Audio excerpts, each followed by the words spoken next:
dapat akses tentang Gus Baha ini, Gus Baha itu adalah sosok fuqaha sejati. Fuqaha dalam konteks ini adalah beliau karakternya adalah karakter fuqaha dalam aliran jumhur. Kalau dalam aliran jumhur ini otomatis Gus Baha ideologinya adalah ideologi mayoritas. Jangan berharap Gus Baha ini melakukan sifatnya kontroversi atau syad, itu hal yang nggak mungkin. Misal bicara soal yang dikritik oleh Gus Jazuli ini, yaitu memang karakter Gus Baha. Tidak mungkin seorang Gus Baha untuk ikut Kiai Imad atau ikut Gus Jazuli. Tidak mungkin seorang jumhur itu ikut yang kontroversi yang syad. Secara fikih itu tidak mungkin. Karakternya memang udah begitu. Itu pertama. Kemudian yang kedua, dari sekian yang kita dapat nikmati dari Gus Baha di medsos, atau pengajian-pengajian secara langsung di kampus-kampus kayak di UII atau di pesantren-pesantren, itu sosok Gus Baha itu setidaknya punya dua warna. Pertama saya yang sebut tadi adalah fuqaha, yang kedua adalah seorang mufassir. Atau lahirnya klaim-klaim yang sifatnya halusinatif, klaim-klaim yang sifatnya model-model fakih muqaddam dan lain-lain, itu menurut saya tidak bisa di-track secara baik oleh Gus Baha sebaik tracknya Gus Jazuli atau tracknya Kiai Imaduddin. Nah,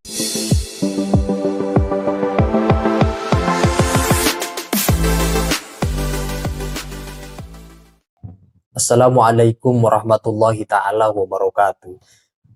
Dr. Soleh Basyari turut memberikan komentar juga terhadap viralnya perkataan Gus Baha yang dikritik habis oleh Gus Aziz Jazuli, seorang ustadz alumni Yaman. Kata Dr. Soleh, Gus Baha itu dikenal sebagai sosok ulama ahli fikih dan ahli tafsir. Bahkan Gus Baha banyak menguasai literatur Islam klasik yang penuh dengan mutiara, namun tidak semuanya dapat dikuasai langsung oleh Gus Baha, terutama pada wilayah-wilayah disiplin ilmu nasab, termasuk mungkin ilmu sejarah yang berkaitan langsung dengan sejarah Ba'alawi dan Wali Songo maupun sejarah Yaman serta Hadramaut.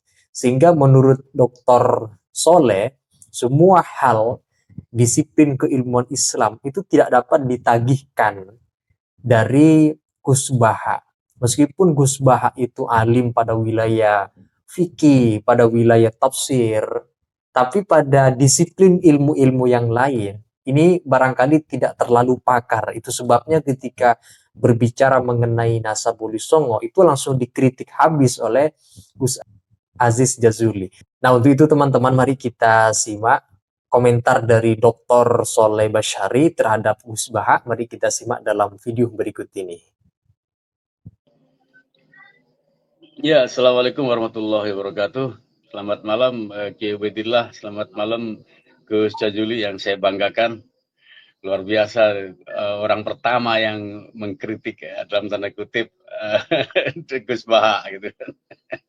Ya, begini, saya dalam banyak hal atau terkait dengan kritik nasab terhadap Gus Baha yang dilakukan Gus Jazuli ini, saya setuju 100% ya.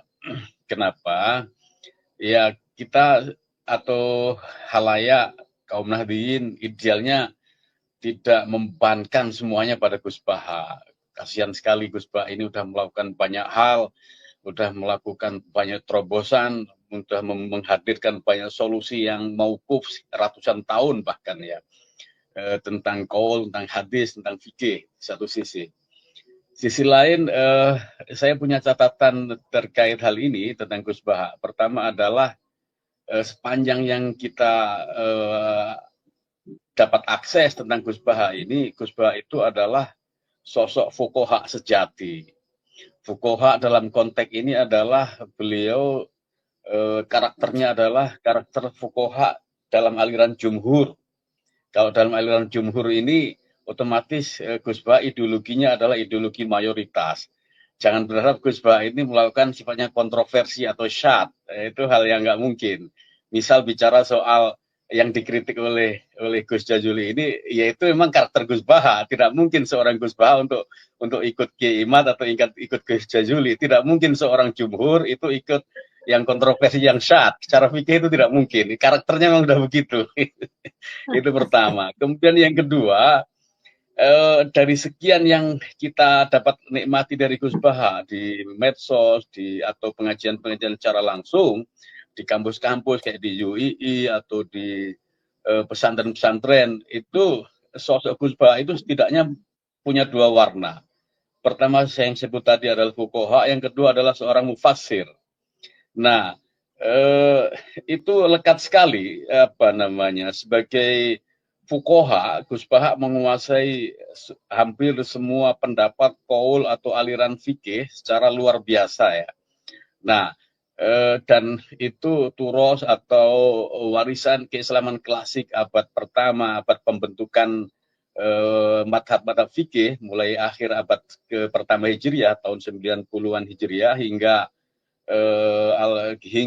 generasinya Imam Ibnu Hambal, Imam madhab terakhir sekitar awal abad ketiga, akhir abad pertama dan awal abad ketiga Hijriah, beliau Gus Baha menguasai secara luar biasa. Nah, itu terkait dengan fikih. Kemudian hingga setelah para mujtahid, era mujtahid, awal abad ketiga ini berakhir, ketika Imam Ibnu Hambal mangkat, kemudian masuk ke generasi muhaddisin, di mana Imam Bukhari, Imam Muslim, Nasa'i, Tirmidzi, dan lain-lain, bahu-bahu membangun keilmuan hadis, Gus Baha juga mengikuti itu dengan luar biasa. Artinya apa? Artinya di masa keilmuan pada masa keemasan Islam, mulai Umayyah, kemudian Abbasiyah, itu kan masa-masa keemasan keilmuan Islam. Gus Baha menguasai dengan luar biasa di era-era keemasan Islam itu, sekitar 300-an tahun, atau sekitar 3 abad ya. Mulai abad ke-7 Masehi hingga akhir abad ke-9, atau jelang kelahiran Ghazali di abad 10. Ya, Ghazali meninggal 1111. Itu adalah masa-masa keemasan Islam, dan di situ Gus Baha mendulang atau menggali resources tambang keilmuan Islam dengan luar biasa. Nah, ketika masuk ke era-era krisis, kalau istilahnya Thomas Kuhn itu kan ada normal science, krisis, kemudian lahir keilmuan baru. Normal science dari abad pertama hingga abad ketiga Hijriah, atau dari abad 7 hingga abad 9 Masehi, zaman keemasan keilmuan Islam, itu normal science dikuasai secara luar biasa oleh Gus Baha. Kemudian masuk pada krisis ketika Baghdad jatuh tahun 1258, keilmuan Islam itu kemudian perlahan runtuh, kemudian secara perlahan berpindah ke barat. Nah, dari situlah kemudian munculnya atau lahirnya klaim-klaim yang sifatnya halusinatif, klaim-klaim yang sifatnya model-model fakih muqaddam dan lain-lain, itu menurut saya tidak bisa di-track secara baik oleh Gus Baha sebaik tracknya Gus Jazuli atau tracknya Kiai Imaduddin. Nah, ini yang saya maksud bahwa kita tidak bisa memaksa Gus Baha untuk menyelesaikan segala hal. Ya, oke lah, kita harus berbagi yang lain. Kalau Gus Baha kuat dari sisi fikih, kuat dari sisi tafsir, meski tidak semua tafsir juga tidak tidak kemudian semua harus kita bebankan pada Gus Baha. Dalam konteks Al-Kasyaf misalnya, kita jarang mendengar Gus Baha menyebut atau mengutip Al-Kasyaf, kitab tafsir yang nuansa filsafatnya sangat kuat. Nah, dari konteks-konteks seperti itu, di luar tentang tafsir dan di luar tentang fikih, Gus Baha ya kita akui, kalau dalam bahasa saya tidak bisa kita paksa untuk menghadirkan pendapat-pendapatnya yang brilian, sebrilian pendapat fikihnya atau pendapat tafsirnya. Jadi dalam konteks ini maka saya setuju 100% dengan Gus Jazuli adalah konteksnya seperti ini.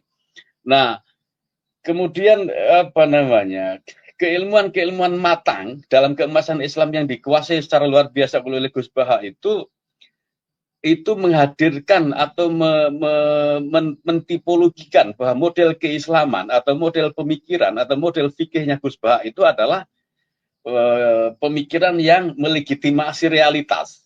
Kita tidak bisa berharap dari Gus Baha itu kritisisme.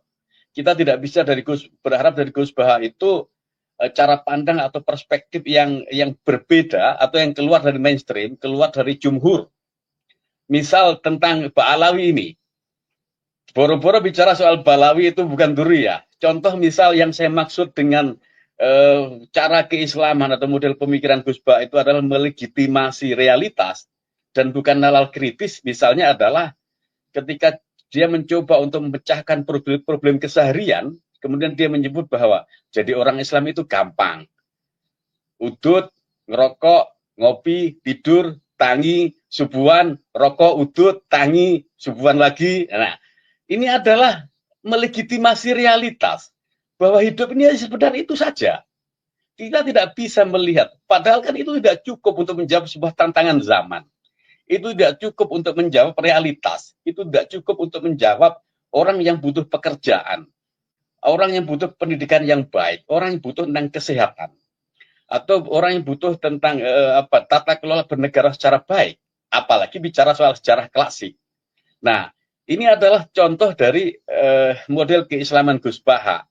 Nah, ya tapi itu udah warna yang menonjol, yang tampak, yang kita lihat, dan kita tidak bisa kemudian bahwa wah berarti Gus Baha salah, bukan berarti seperti itu. Gus Baha menghadirkan seperti itu. Beda kasus kalau misalnya kita sedikit bergeser ke keilmuan Islam lebih kontemporer, misal soal Naqdu Taqdis Afkar Dini, kritik atas sakralisasi keilmuan agama, kritik atas sakralisasi wacana agama, kritik atas sakralisasi diskursus agama. Nah, yang dilakukan Gus Jazuli, yang dilakukan oleh Kiai Ahmaduddin, yang dilakukan oleh Kiai Ubaidillah, pamannya Gus Baha, itu melakukan desakralisasi terhadap wacana bahwa habaib itu dzurriyah. Nah, ini kan berbeda. Jangankan saya atau Gus Jazuli, Kiai Ubaidillah pun berbeda dengan Gus Baha yang keponakannya. Gus Baha tetap memelihara sakralisasi dzurriyah habaib ini, sementara Kiai Ubaidillah meruntuhkan sakralisasi. Kenapa Gus Baha tidak melakukan desakralisasi? Kenapa Gus Baha tidak bisa melakukan naqdu taqdis afkari dini? Kenapa? Karena Gus Baha kajian-kajian yang dieksplor secara luar biasa adalah pada zaman kematangan keemasan keilmuan Islam, dan itu terjadi di abad pertama hingga ketiga Hijriah, abad ke-7 hingga ke-9 Masehi. Sementara konteks sekarang sangat berbeda jauh dengan itu dan tantangannya berbeda, maka kemudian kritik atas wacana agama, kritik atas diskursus, kritik atas sakralisasi itu menjadi penting saat ini. Menurut Dr. Sholeh Bashari, tidak semua hal bisa ditagihkan kepada sosok ulama Gus Baha. Meskipun beliau seorang pakar, ahli fikih, ahli tafsir, tapi pada wilayah-wilayah sejarah barangkali tanda kutip beliau tidak terlalu pakar. Tidak berarti tidak tahu, tapi tidak terlalu menjadi ahlinya di sana. Sehingga ketika mengeluarkan satu statement yang berkaitan dengan Nasabuli Songo, seperti yang dijelaskan oleh Gus Aziz Jazuli, langsung dikritik di mana-mana. Terutama yang mengkritik langsung adalah dari Gus Aziz Jazuli sebagai sosok orang alumni Yaman yang meluruskan pemahaman Gus Baha pada wilayah ini. Makanya Dr. Sholeh ini berkomentar sangat bijak, artinya Gus Baha memang kita tahu semua sebagai seorang ulama top yang kita miliki hari ini, tetapi tidak semuanya bisa dikuasai menjadi ahli pada ilmu-ilmu yang lain. Dalam bahasa modern misalnya interdisipliner, multi talenta, multidisiplin keilmuan. Nah itu saja teman-teman, silahkan kalau kalian ingin menyampaikan pendapat terkait dengan komentar dari Dr. Sholeh Bashari yang barusan kita simak, silakan kalian tulis argumentasi di kolom komentar. Sekian dari saya. Wassalamualaikum warahmatullahi wabarakatuh.